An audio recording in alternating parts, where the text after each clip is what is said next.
Chers frères ivoiriens, chères sœurs ivoiriennes, vous connaissez peut-être mon histoire, mon conflit avec le couple de Français Galtier Maurice et Galtier Chantal. Je ne vais donc pas revenir sur la genèse de cette affaire, mais je vais simplement rappeler que, après m'avoir imposé 12 procédures judiciaires que j'ai toutes gagnées, aujourd'hui, c'est l'État lui-même qui, par l'intermédiaire de l'AGEF, prend la relève. De quoi s'agit-il?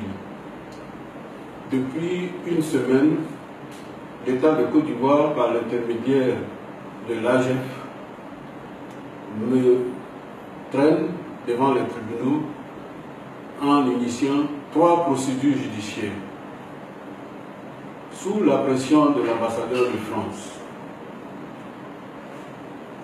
le procureur général, le ministre de la Justice et maintenant, dit-on, le Premier ministre, pousse aujourd'hui l'AGEF à me traîner devant les tribunaux et à m'imposer ces 3 procédures judiciaires dont je vais vous parler.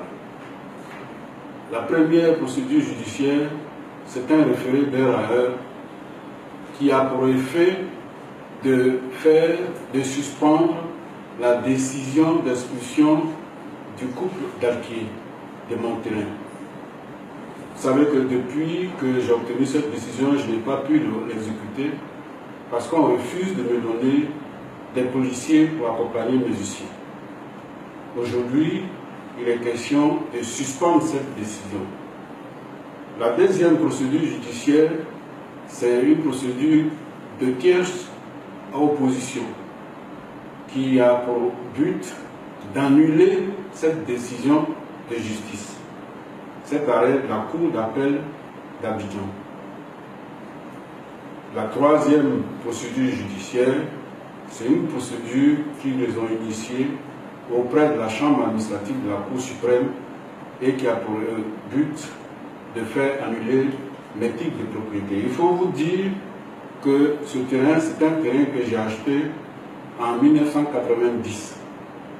Et ceux qui m'ont vendu le terrain, c'était les meilleurs. Eux-mêmes l'ont acheté, ce terrain, auprès de la CETU en 1986. Donc, depuis 32 ans, ce terrain-là est sorti du patrimoine privé de l'État. Ce terrain n'est plus un terrain de l'État. Il n'appartient donc plus à l'État. Mais on met en branle l'AGEF, qui est une société qui a été créée en 2000 pour m'exproprier afin de donner mon terrain aux amis des personnalités dont je viens de parler, qui sont les Galtier Maurice et Galtier Chantal Ouda. Aujourd'hui, lundi dernier, c'est-à-dire hier, j'étais au tribunal avec mes avocats pour répondre à l'assignation qui m'a été envoyée dans le cadre du référé dont je vous parlais tout à l'heure. Nous étions devant le juge Niamian Arsène Joseph de la Cour d'appel, celui qui avait le dossier. Mes avocats et l'avocat de l'AGEF, nous avons débattu et il est clair que l'issue du débat, l'issue de cette procédure ne faisait aucun doute parce que je n'ai pas affaire dans cette affaire, dans ce conflit, je n'ai pas affaire à l'État de Côte d'Ivoire. Je n'ai pas affaire à l'AGEF. Donc, il était clair que le juge allait dire cela.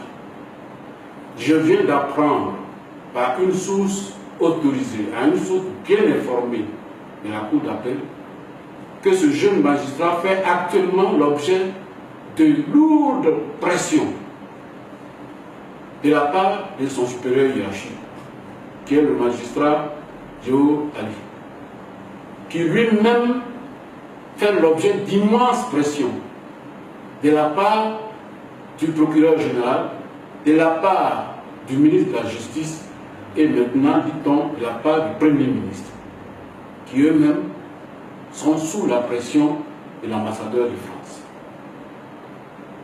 Donc, me voilà encore devant les tribunaux, après 12 procédures judiciaires. Je me retrouve encore devant les tribunaux. Et je ne sais pas pourquoi. Est-ce que c'est parce que je m'appelle Koutou Dabo? Est-ce que c'est parce que je ne suis pas du même bord politique que ces personnalités?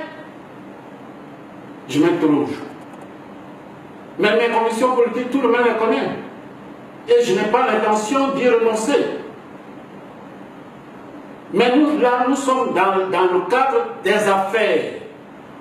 J'ai conclu un contrat de bail, un banal contrat de bail avec des couples entiers.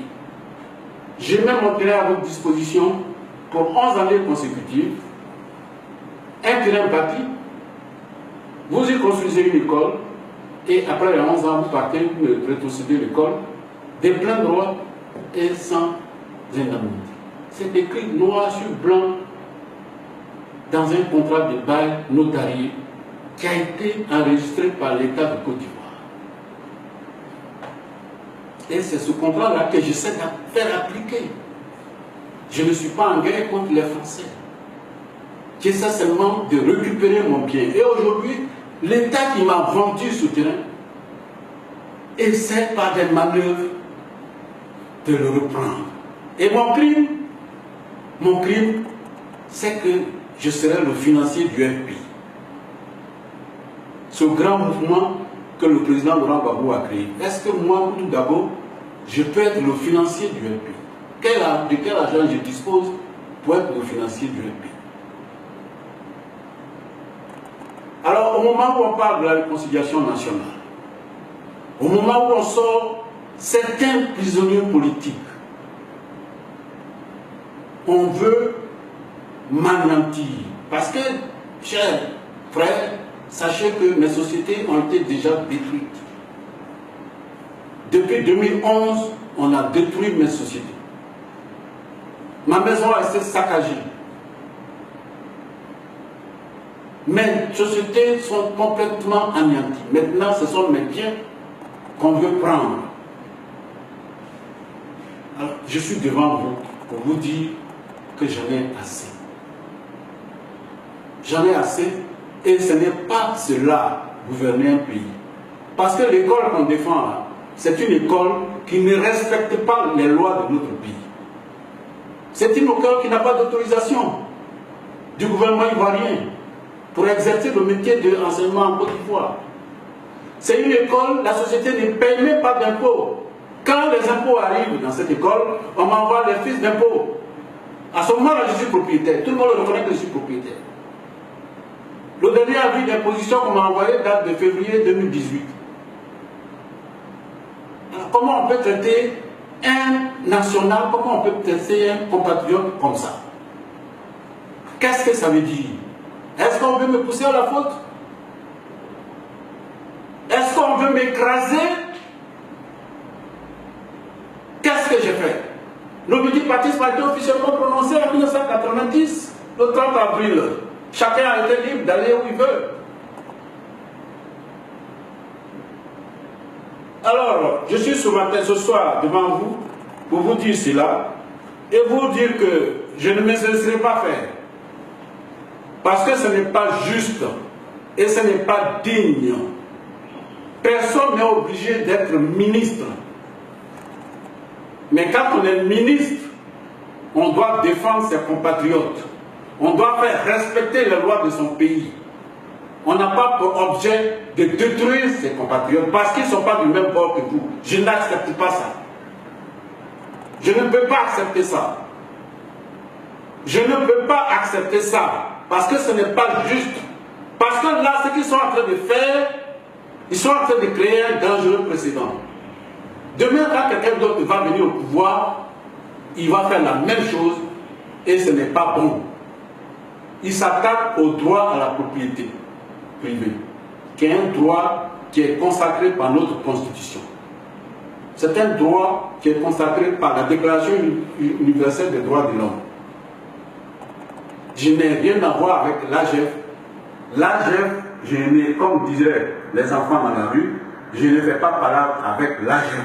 Mon palabre, c'est avec les Français, les Marseillais d'Arquier, qui exploitent mon terrain sans payer, gratuitement. Depuis 3 ans, ils ne payent plus. Pourquoi on me traite comme ça? L'État peut leur donner un terrain. Une école, ça délocalise.